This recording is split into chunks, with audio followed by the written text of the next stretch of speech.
welcome to the Pulse of Africa community. I hope you're doing great today. If you're joining us for the first time, don't hesitate to like, share, and subscribe to stay informed and connected to Africa's most important news reports. Your engagements will help this video to reach more people. Thank you very much.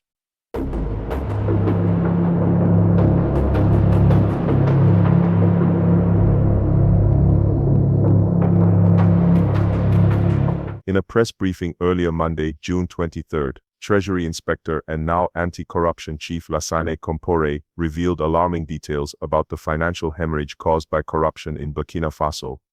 Compaoré, who recently met with the country's head of state, Ibrahim Traoré, presented the General Annual Activity Report, exposing systemic weaknesses and widespread non-compliance with regulations in audited government structures. He emphasized that a staggering 3 billion CFA francs was lost due to financial mismanagement and graft. But that's not all. Compaoré disclosed that his agency has been working tirelessly on multiple corruption investigations. Through referrals, anonymous tips, and internal probes, ASCELC has completed a dozen high-profile cases, now forwarded to the courts. These cases alone account for an estimated 30 billion CFA francs in losses, funds that could have been channeled into national development, healthcare, and infrastructure. However, the fight against corruption is far from easy.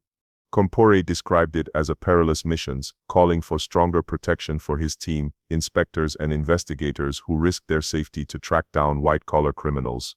"We asked the head of state for his usual support," he said, "and the assurance that my colleagues in the field are protected as they should be." This plea highlights the dangers faced by those on the front lines of Burkina Faso's anti-corruption war. Compaoré emphasized that while the country faces economic difficulties, fighting graft requires substantial financial and logistical support. This morning, we had the honor of being received by the head of state to present our document, called the General Annual Activity Report. We detected in the audited structures a set of weaknesses, a set of non-compliances with the texts in force, and the damage suffered by the state is estimated at more than 3 billion. In terms of investigations, the volume of files that we received, either through referrals, anonymous denunciations, or by our own means, we were able to complete a total of a dozen files that were forwarded to the courts.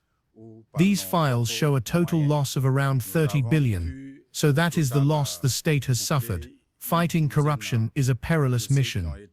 We first asked the head of state for his usual support, and also for the assurance that all my colleagues who are in the field, and therefore who track down all the white-collar criminals, are protected as they should be, to allow them to calmly carry out their mission.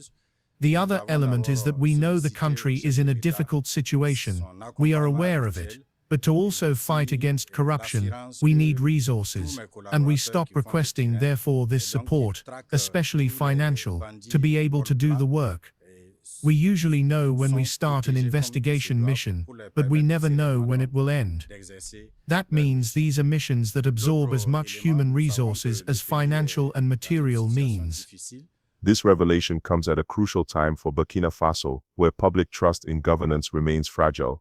The government's renewed commitment to tackling corruption signals, but will it be enough to recover billions in lost funds and hold the powerful accountable? Only time will tell. Now let's take a moment to reflect on what this means. A 30 billion franc loss is not just a number, it's schools unbuilt, hospitals underfunded, and opportunities stolen from ordinary citizens. Lassane Compaoré's bold stance is commendable, but as he rightly pointed out, fighting corruption isn't just about political will, it's about protection, funding, and relentless persistence. What's clear is that Burkina Faso's anti-corruption fight is entering a critical phase. If successful, it could restore public confidence and redirect much-needed resources back into the economy. But if underfunded or undermined, it risks becoming another unfinished battle in a long war against graft. Thank you for joining us on Pulse of Africa today. If you found this report insightful, don't forget to subscribe, like, and share this video. Your engagement helps us bring more hard-hitting stories to light.